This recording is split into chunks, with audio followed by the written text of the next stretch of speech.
Yes people, welcome back to Pearson Fitness. We're back in the home gym. I've moved things around a little bit since the last video that I've had in here.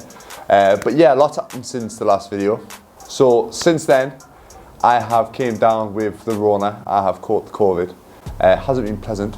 I'm about 9 days after first testing positive. It hit me a lot more than I actually thought it was going to hit me. I was broken for quite a few days. Symptoms were weird. It was kind of like fever to start with, bad head, feeling really lethargic, just wanting to sleep all the time, hot and cold sweats for a few days. Taste went probably 3 days in, headaches, really bad stomach and digestive issues. Even to this point now, I have no appetite. I still don't have my taste back, but I'm feeling on the mend. Training a little bit later in the day because I feel like first thing in the morning I feel like crap, and as the day goes on, I am feeling a little bit better. But this is going to be my first session back after COVID. Going to walk through a little bit how I would go about going back into training after an illness, after a long period off, whatever it is. Getting back into the gym, getting back into training, building your body up, especially after having a serious illness. You need to build yourself up slowly. Don't want to give yourself too much to recover from. Build it nice and easy. Like I said, give yourself plenty of recovery time. So I'm going to walk through that today. Also, the time off has kind of given me a little bit of a headspace to figure out where I want my training to go. For the last 4, 5, 6 months, I've just been training for myself, just for enjoyment, for no real purpose. For me now that I've packed in playing full-time football, packed in football completely, I really want to focus on, for the first time I've really focused on getting some size, gaining some muscle as much as possible. Still going to maintain a little bit of capacity, conditioning, work, maybe once or twice a week, or maybe integrated in with workouts, but it's going to be a real focus on bodybuilding, specific style training, trying to build a lot of muscle, which again is something that I haven't really had a chance to do, and I want to try and do it. So, see if I can make skinny man Brendan a little bit bigger. So we're going to get started today. We're going to ease into an upper body workout. Like I said, it's been a long time since I've trained, probably been about 10 days in total since I last trained, probably. Sir, are you okay? I'm a little messed up. And as you can see, my chest still isn't great at all. So cardio side, probably going to take it easy. It's going to be a little bit more about just getting the movements, getting the body moving again, getting used to the movements. And we're going to also see where my strength is, how much has COVID killed my strength, more specifically on bench press. So we're going to get warmed up. Very important, especially when you come back after an injury or a long period of training, or an illness I should say. Make sure you warm up properly. Your body's not going to be used to it. Get your mobility done. I have already done mine this morning, which I'll put to the side. Get it done, get it warmed up, get the body feeling good, and get back into training. Also, great little investment from Amazon. I think it was like £45 massage gun. So I've been using this previously for around my knee joint, around my VMO muscle, which has been pulling a little bit, pulling on my patella tendon. So this has been a fantastic tool. Also was carrying a little bit of a shoulder injury. So I'm gonna get this into my bicep, into my front delt, a little bit into my chest. If you do have any shoulder injuries, a lot of the time it's probably going to be down to either weakness behind the shoulder blade, so behind the shoulder itself, so all them rear delt muscles for your posture, or it's going to be down to tightness in the bicep, the chest, and the front delt, which is pulling that shoulder forward. So we want to open that up, stretching the bicep off, the wrist off, the chest off, get the body moving good, like I said, before a session.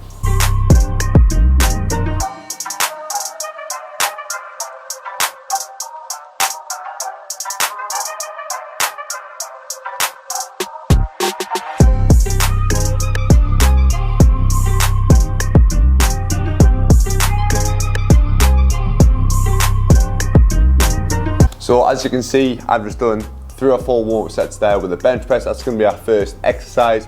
Like I said before, the way that we're working it is a little bit more bodybuilding style.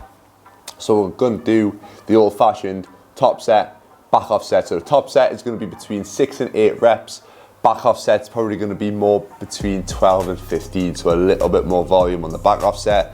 Working quite intense, however, like I said, because it's my first session back after a while, we're going to take it a little bit easier, maybe saving 1 or 2 reps in the tank. Normally with this style of training, you're pushing all out to failure. Ideally have a spotter for that last rep just to give you that bit of boost. But for today, we're going to take it a little bit easier. Flat barbell bench press, just to bear in mind my strength previously, looking back at some of my numbers, I done 4 sets of 8 at this weight. So this is 80 kilograms. This is very light, but in the warm-up set I felt so shaky. So we're going to keep it at 80 kilograms just for our top set. If we can get 8 reps nice and clean, I'm very happy. But if it has to be less, then we shall see. We'll see how much strength COVID has taken away from me. But yes, still not eating right. Sleeping really good, loads. However, food's been a big problem the last 10 days, which might have, well, definitely will have impacted me. I don't know how much weight I've dropped. I will check that out after the video, but let's give it a go.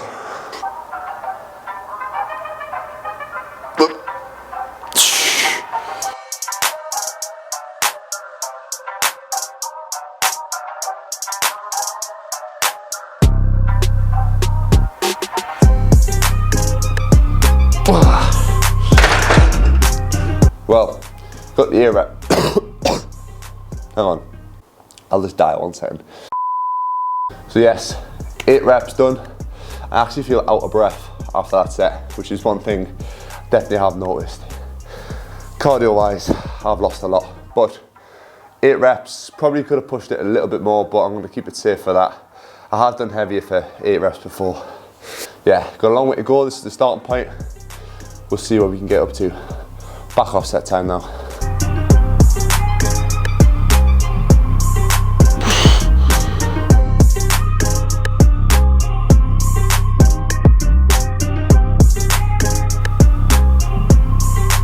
No. 65 kilograms for 12 reps, and that felt horrible. Still had probably another 1 or 2 in me, but exercise 1 completed. I'm gonna move on to a back movement next. So next movement is gonna be the single arm landmine row. Big back movement, big one for the lats. The reason that I'm doing this sort of back movement first is that it's working our lats in their shortest range of motion. So what I mean by the shortest range of motion, if you think the lats, what they do, they adduct the arm. So they bring the arm down towards the body. So if you think lat pull down, any of that sort of movement, any sort of row, they're bringing my top of my arm to my body. So the shortest range of movement that we can get is in here. So like I said, the landmine row is going to be working that shortest range of motion. Why do we want to train this one first? Is because it's the hardest position and the weakest position for the lats. So we are a lot weaker, which is probably when you find you're doing pull-ups, you're doing lat pull down, you're doing any sort of rowing movement. The end bit is always the bit that you struggle to get with that last little bit of range of motion. Fatiguing it first when it's a little bit more fresh means that we can get that muscle nice and short, fatigue it, make the most of it, rather than doing it later in the workout when we're going to be more fatigued. The good thing about the landmine row, which I've talked about before, is that the resistance gets easier the more that you row up, which matches the strength profile of the lats. So as the lat gets shorter, we get weaker, but as we go through the landmine row, we actually get stronger, the weight gets a little bit lighter. Just because of gravity, the way that it acts, the higher up the landmine is, obviously the less gravity that's pulling it down. So if we're starting in this position, I like to start with my same arm, same leg forward. My hand, opposite hand's gonna be supporting, and I'm gonna really think about driving that elbow back towards the body. I don't want my arm to be coming up towards my bicep. I want my elbow to be driving back, because we're just trying to mimic the movement of what the lat does. If we start coming up, we're working our upper back a little bit more. Drive that elbow back until that elbow's in line with the body. Almost imagine you're wrapping it around your spine. Squeeze, and I want a nice big stretch. Stretch that lat as far as you can. Pull back and squeeze. So we're gonna warm up with the bar, and same thing, build to a heavy set, 6 to 8, and then back off to a lighter set.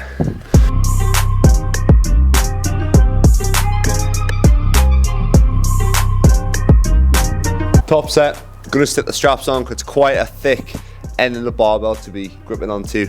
You don't want to let your grip be the one that's fatiguing. Should be the lat that should be the first muscle to fatigue.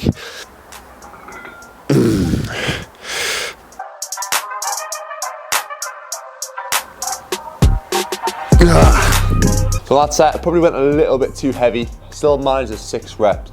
You can see that I try to push for a 7. Now I don't mind that if you try and push for an extra rep and it ends up being a half rep. because you fatigue that shortened range of motion. It's completely fatigued. Now you're going to start working a little bit more into that length and range, stretching the muscle off, working, like I said, a little bit more lengthened as that shortened range completely fatigues.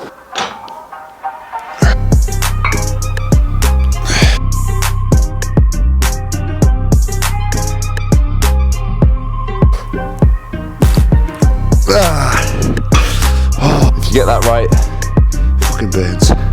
Next up, we're gonna go standing dumbbell military press. Reason I want to do it standing is one, because I want to work on a little bit of shoulder mobility. Not a lot of people have the ability to get their arm directly straight overhead. So when you see these bodybuilders in the pressing, they're kind of pressing at this sort of angle, which doesn't get the work every single shoulder muscle, and also misses out on a lot of upper back work. So doing them standing not only works your core, works your upper back, works all three heads of the delt. Like I said, a lot more cores involved in this one, and something that I've always struggled with is overhead pressing. So when it does come to me going back to more functional fitness, maybe CrossFit style stuff, there's a lot of overhead work in that, a lot of standing work, and yeah, you might as well get your best bang for your buck with certain exercises, which is why we're doing this one. Reason I like dumbbell over barbell overhead pressing as well, even though I am a big fan of barbell overhead pressing, is that you can allow for your shoulders to sit naturally where they want to. With a bar, you have to start in front and then press over the head. So with the dumbbells, press straight up and down, where with the barbell, you have to come up to press straight overhead. So warm up with these, and then we'll get into our heavy sets.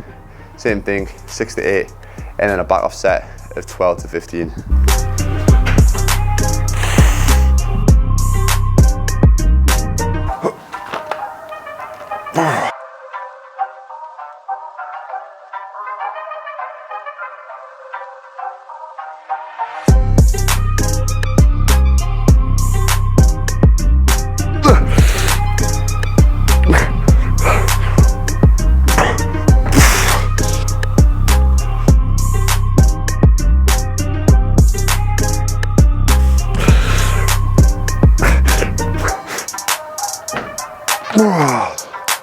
Went a bit too heavy on that last one. Oh. Right, chest completed, back completed, shoulders completed. Gonna move on to a little bit of arms, starting off with biceps. Again, like I said, not a crazy lot of volume because it's the first session back, just getting into the swing of things. I can already feel my energy levels dropping by the second, and haven't trained in 10 days or whatever it's been. So, gonna ease myself back into it. Incline, dumbbell, supinated grip, so that means palms facing away, bicep curls. Reason I like this exercise is that it works the bicep and it's stretched, it's lengthened position in the resistance curve of the exercise, so how kind of easy it gets, how hard it gets at the top is nice and kind of balanced with the way that the bicep works. So similar to the back, the higher up we get, the weaker we become. Majority of the weight on this exercise is going to be that initial part. Then as you get to that top, because of the incline, the resistance kind of drops off a little bit, so you can get that full range of motion. 2 sets, a little bit higher rep this time. Going to keep it anywhere between 10 and 15 reps. Again, pushing pretty close to failure on this one.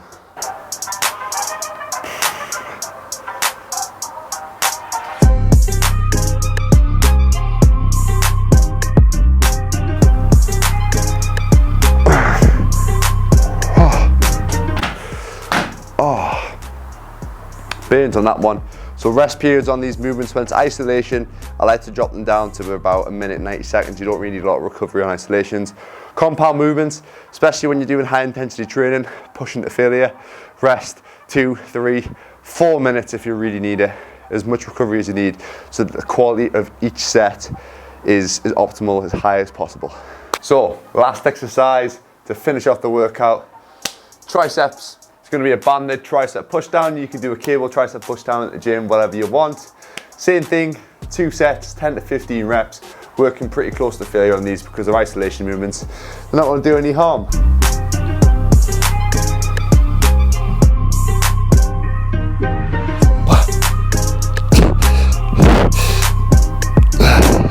So the reason I really like the banded tricep push down and this variation specifically is because as you go down the exercise, the resistance increases, which again works perfectly with how the strength profile of a tricep works. So you're way weaker when the elbows are really flexed, so when you're in that stretch position of the tricep, and you're much, much stronger down at the bottom towards the lockout. So again, the resistance gets harder as you get a little bit stronger to make it a little bit tougher. Also, a few pointers on this one. Make sure that your hands don't end up coming together on this one. I see a lot of people doing tricep pushdowns like this. It's a lot easier doing it that way. Keep them arms separate, try and keep them in line with the shoulders, press straight down and make sure you're getting that full squeeze at the bottom. It's not about how heavy, especially when it comes to bodybuilding, how heavy you're lifting. It's about the control that eccentric. Feel the muscle that you're working actually work and contract. So quickly just to finish, gonna add in 2 sets of an ab exercise. I haven't done them in a while, so I'm gonna give them a go. It's just gonna be hanging knee raises, just making sure that we're really thinking about not just raising the knees up, but tucking that pelvis under, trying to get a little bit of an arch in that lower back, engaging the lower abs, mainly contracting, nice and controlled. 2 sets to failure, and then we'll finish it off for today.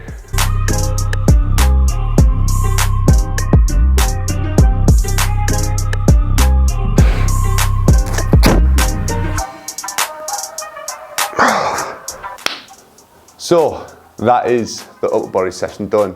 Might not seem, like I said before, might not seem like a lot of volume at all, which it isn't really. We just ticked off 2 sets for chest, 2 sets for back, 2 sets for shoulders, 2 biceps, 2 triceps, and some abs. Just again, first session back. Don't know how my body was going to react to today's session. I feel okay. Energy's slowly building up. Appetite is probably still not there. In terms of, like I said, physique goals, I want to try and put on a lot of muscle. So I took a little video before the start of the session just to see where I'm at.